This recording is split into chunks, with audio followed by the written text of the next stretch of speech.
magagamit lang tayo ng gunting. Kasi magugunting lang tayo ng towel. Sanay na kayo na. Kasi kakainis talaga yung kapatid ko. So, igugunting na natin. Nahulog.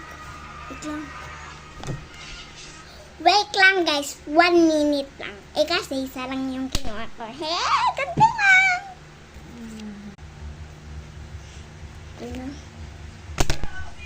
Ang ganda ko na guys. Galing talaga no. Maganda talaga. Arte ko no. Ang mas maganda.